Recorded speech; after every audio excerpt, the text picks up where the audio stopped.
हुसैन जी का एक सवाल है, अगर हम धार्मिक हैं तो इस बात का जवाब तो आसानी से मिल जाता है कि क्या सही क्या गलत है।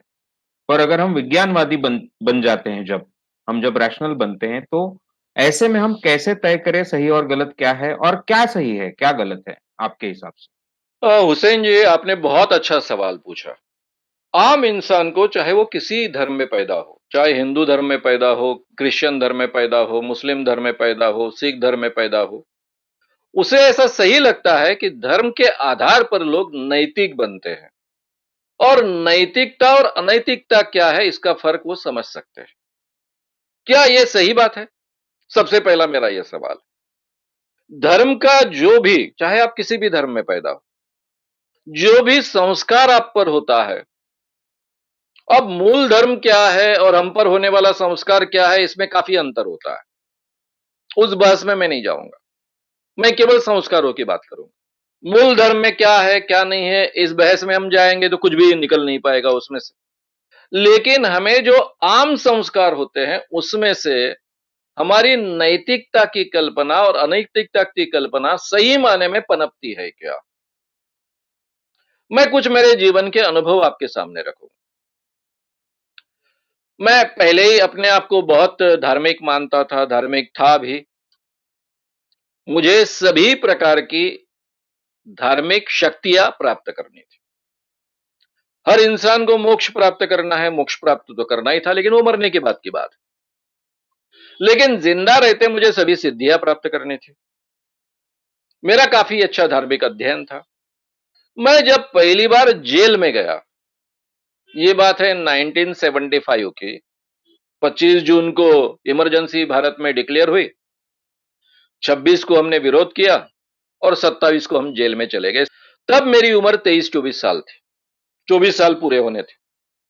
पूरे जेल में मेरे हम केवल 3 विद्यार्थी थे और बाकी सब के सब कैदी थे। वे चार्जशीट वाले कैदी थे, यानी जिन पर कुछ गुनाह दाखिल हुए हैं और उनके जिनके गुनाह सिद्ध हुए हैं, ऐसे सभी लोगों को जेल में पकड़ पकड़ कर डाला गया और इनकी संख्या 1000 के आसपास थी। अब उन दिनों में मैं बहुत, यानी धार्मिक तो था, लेकिन रोज पूजा अर्चा करने वाला व्यक्ति नहीं बचा था। जयप्रकाश नारायण के संगठन में काम कर रहा था। हम गांव गांव घूम रहे थे, कई विषयों पर लोगों को प्रबोधन करते थे, लोगों का प्रबोधन करते थे, कई विषय उनके सामने रखते थे। हमें संपूर्ण क्रांति लानी थी, पूरे समाज को बदलना था। तो रोज के जीवन में पूजा अर्चा करना वगैरह ऐसे रोज के काम नहीं करते। और मैंने देखा कि वहां 1000 के 1000 लोग, चाहे वो मुस्लिम धर्म का हो, चाहे वो क्रिश्चियन धर्म का हो, चाहे वो हिंदू धर्म का हो, पूजा अर्चा करता था। यानी शुरुआत में हमें कॉमन बैरक में रखा गया था। करीबन 15 दिन हम कॉमन बैरक में रहे थे। जहां 150 लोग एक बैरक में रह सकते थे, वहां 450 के ऊपर लोग थे।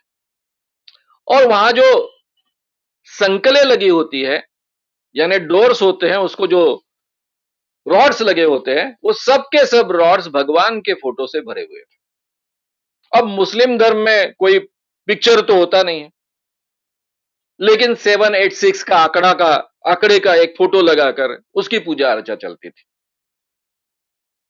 तो कहने का मतलब ऐसा है कि हमने देखा कि वहां हर गुनहगार भक्त था। फिर उनके साथ में हमारी जैसी जैसी पहचान बढ़ते गई, मित्रता हुई, तो बात यह ध्यान में आई कि उसमें का हर व्यक्ति यह मानता है कि भगवान उसके साथ में खड़ा है, इसीलिए वो अपने गुनाह में सक्सेस होता है। एक बहुत ही बड़ा शातिर आदमी, जिसके नाम पर कई मर्डर्स जमा थे, लेकिन एक भी बार पुलिस उसको अरेस्ट नहीं कर पाई थी।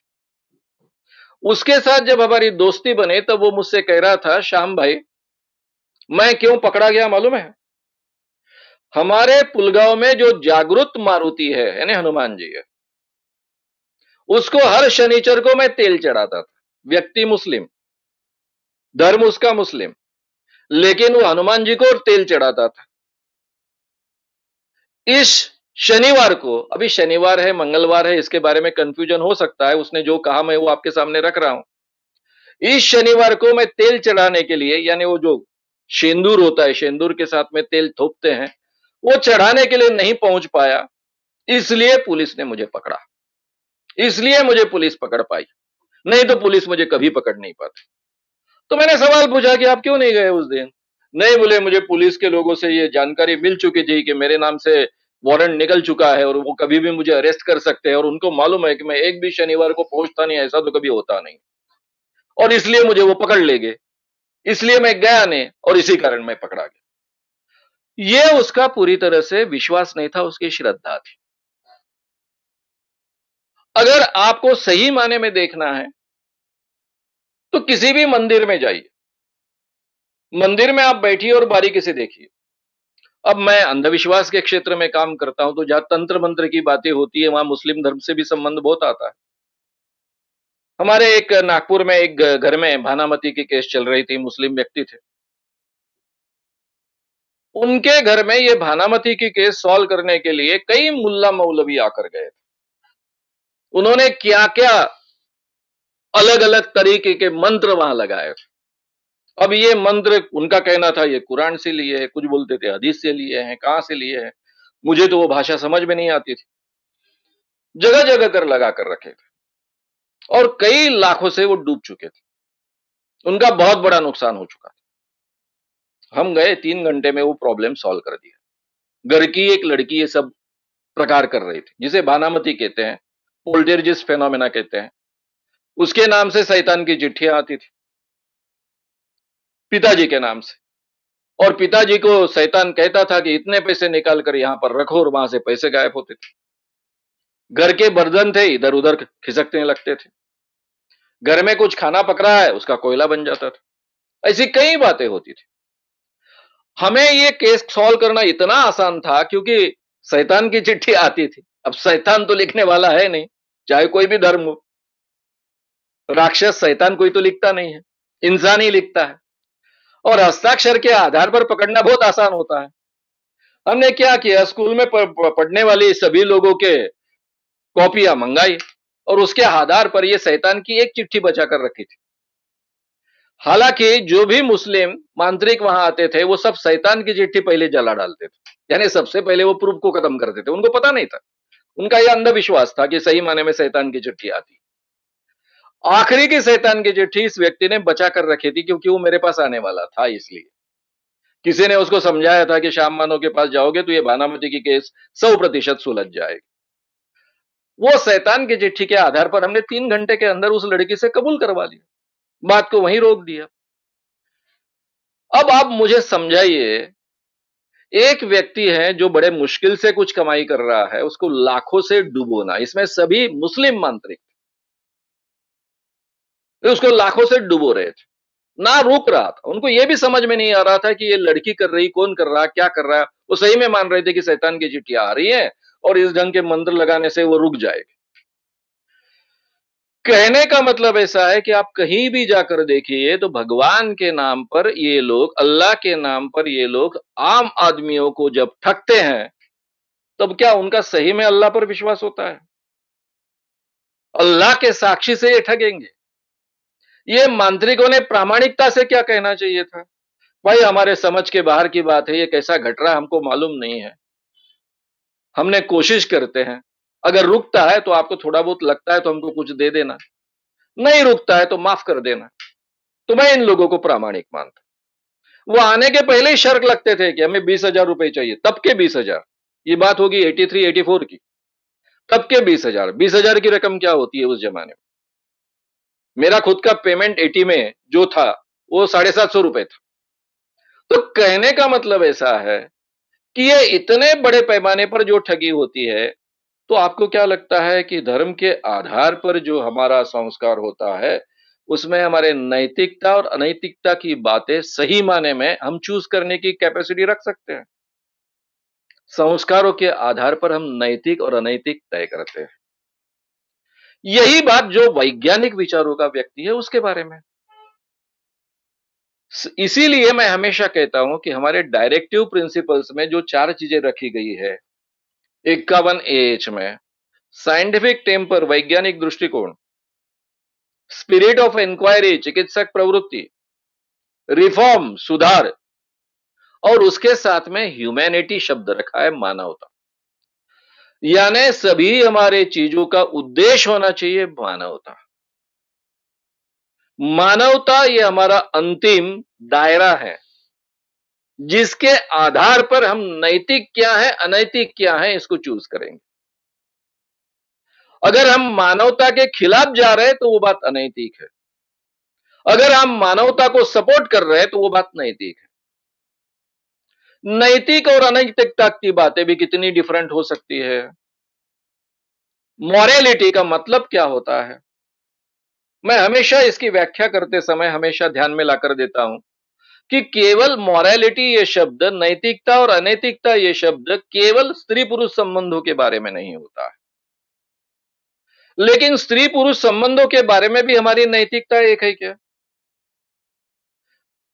भारत में आज भी कई लोग ऐसा मानते हैं कि शादी के पहले किसी भी लड़की का किसी और लड़के के साथ में संबंध नहीं आना चाहिए। और इसी भारत में आदिम जमाती में माड़िया नाम की जमाती है हमारे चंद्रपुर डिस्ट्रिक्ट में, गढ़चिरौली डिस्ट्रिक्ट में। उनमें घोटुल परंपरा होती है। वहां बच्चे बच्चियां साथ में आते हैं और उनके शायद एक दूसरे के साथ में, हर एक के साथ में सेक्सुअल संबंध बनते हैं और वो तय करते हैं कि मैं किसके साथ जिंदगी गुजारूंगी या किसके साथ मैं जिंदगी गुजारूंगा। यानी वो कॉम्पैटिबल पार्टनर वहां ढूंढते हैं, फिर शादी करते हैं। जब उनकी शादी होती है उसके बाद में उनको उस घोटुल में प्रवेश नहीं होता है। उसके बाद में वो प्रामाणिकता से दो पति पत्नी कर कर जीते हैं। जब तक वो साथ में तब तक प्रामाणिकता से जीते हैं। ये डेटिंग की जो पद्धति है वो भी हमारे भारत की परंपरा का हिस्सा है। बंबई में कई बार एक आधा भैया मिलता है और कहता है मुझे बच्चा हुआ, इसके ये पेड़े हैं। सामने का आदमी पूछता है, अरे साल भर से तू यही है, तेरी बीवी कहां है ना वहां गांव में। अरे गांव में अगर बीवी है, साल भर से तू यहीं पर है, गया नहीं है गांव में, तो फिर तेरे को बच्चा कैसा हुआ? वो कहता उधर मेरा भाई है ना। यानी आज भी हमारे देश में एक लड़की की शादी कई भाइयों के साथ में होती है और ये परंपरा रखने वाले लोग करोड़ की तादाद में हैं, ये हमें पता नहीं होता। तो किस नैतिकता की हम बात करें? इसलिए नैतिकता की मूल व्याख्या जो है वो हमने समझ लेनी चाहिए। मैं हमेशा एक छोटा सा उदाहरण उसके लिए देता हूं और मुझे लगता है इसमें से ये बात आपके बहुत अच्छे ढंग से ध्यान में आ जाएगी। मैं एक रस्सी लेता हूं, उसको पत्थर बांधता हूं और गोल गोल घुमाना शुरू कर देता हूं। अगर मैं रास्ते में खड़े होकर अपना पत्थर घुमा रहा हूं तो लोग बोलेंगे मानो साहब आप क्या कर रहे हो? नहीं नहीं, मैं प्रैक्टिस कर रहा हूं पत्थर घुमाने की, उसको ठीक ढंग से फेंकने की। ये रस्सी में बांधकर मैं पत्थर फेंकता हूं, बराबर हिट होना चाहिए टारगेट पर, इस ढंग से मेरी प्रैक्टिस शुरू है। वो बोलेंगे मानो साहब ये रास्ता है, यहां लोग आते जाते हैं, आपको अगर प्रैक्टिस करनी है तो मैदान में जाइए। यानी मेरा जो अधिकार है पत्थर घुमाने का, वो मुझे अगर अमल में लाना है तो मैं कहीं भी नहीं अमल में ला सकता। ये रोड लोगों के चलने के लिए होता है। रोड पर चलते हुए सुरक्षित तरीके से चलने का उनका अधिकार है। ये उनका अधिकार कायम करने के लिए, रखने के लिए मुझे वहां पत्थर न घुमाने का कर्तव्य पूरा करना होगा। फिर मैं मैदान में जाऊंगा, मैदान में पत्थर घुमाने की प्रैक्टिस करना शुरू कर दूंगा। वहां पर अगर कोई गलती से शॉर्टकट है कर कर जाने लग गया तो उसको कहूंगा रास्ता नहीं है, ये मैदान है, खेल की प्रैक्टिस करने की जगह आपको जाना है तो रोड से जाइए, क्योंकि मैदान में मुझे पत्थर घुमाने का अधिकार है। मेरा ये अधिकार सुरक्षित रखने के लिए आप यहां से न जाकर रोड से चलकर जाइए, ये आपका कर्तव्य आप पूरा कीजिए। एक का अधिकार और दूसरे का कर्तव्य जिस बिंदु पर पूरा होता है उसे मोरालिटी कहते हैं। ये मॉरलिटी हमें इंसान को सीखनी पड़ती है, सिखानी पड़ती है, ये बात सही है, लेकिन उसके आधार बहुत ही सशक्त है। मेरे साथ और किसी ने बर्ताव किया तो मुझे इस ढंग का बर्ताव बुरा लगता है, उस ढंग का बर्ताव मैंने दूसरे के साथ में नहीं करना चाहिए। कोई व्यक्ति अगर मेरा अपमान करता है तो मुझे बुरा लगता है, इसलिए मैंने दूसरे का अपमान नहीं करना चाहिए। इन चीजों से हम बराबर ये बिंदु को पकड़ सकते हैं, उसको आत्मसात कर सकते हैं। ये जो हमारे अधिकार और कर्तव्य, इसका जो मीटिंग पॉइंट है जिसको हम कहते हैं कि ये मोरालिटी है, ये मॉरलिटी हमें कई बार कानून के माध्यम से हम उसको एक आधार निर्माण कर देते हैं। कई बार समाज के नियम के आधार पर उसको खड़ा करने की कोशिश करते हैं। लेकिन मैक्सिमम समय में वो अमल में लाने के लिए, अमल में आने के लिए हमारे सद विवेक बुद्धि का हम उपयोग करते हैं, तभी वो सही माने में अमल में आती है। चाहे उसको आप कानून का स्वरूप दें, चाहे उसको समाज नियम का स्वरूप दें, लेकिन वह सद विवेक बुद्धि का सही माने में हम उपयोग करेंगे, तो ही हम उसको सही माने में अमल में ला पाएंगे। दूसरी बात आपको और एक बात कहूंगा कि हमारे समाज में धर्म ने सभी पापों को धोने की एक प्रक्रिया निर्माण कर रखी है, सभी धर्मों ने, इसलिए कोई धर्म इसमें अपवाद नहीं। अब हालांकि हमने कोई पाप किया है, तो गलती को हमने सुधारना चाहिए। अगर वो पाप धोने का अवसर हो, उसके लिए हम मुल्ला को कुछ पैसे दे दे, उससे कुछ पूजा करवा ले, या फिर किसी पंडित को पैसे दे, उसको पूजा करवा ले, या फिर किसी भगवान के लिए चढ़ावा चढ़ा दे और वहां से हम मुक्ति पा ले, तो इंसान कैसे सुधरेगा? कभी नहीं सुधरेगा। इसलिए जो अच्छी प्रक्रियाएं पाप क्षालन की निर्माण हुई, उसको भी हमने करप्ट कर लिया है और उसको पाप बढ़ाने के लिए उसका हम उपयोग करते हैं। इसलिए सबसे ज्यादा दान धर्म करने वाले लोगों का अगर आप हिस्ट्री निकालोगे, यानी जो दान धर्म करता है वो हर पापी नहीं होता है, लेकिन जो बहुत ज्यादा दान धर्म करता है, ऐसे लोगों की आप हिस्ट्री निकाले, उनकी कमाई पाप की कमाई होती है। वो अपने मन का गिल्ट धोने के लिए, पाप धोने के लिए सही माने में इस तरीके का दान धर्म बड़े पैमाने पर करते हैं, ये आपके ध्यान में आएगा।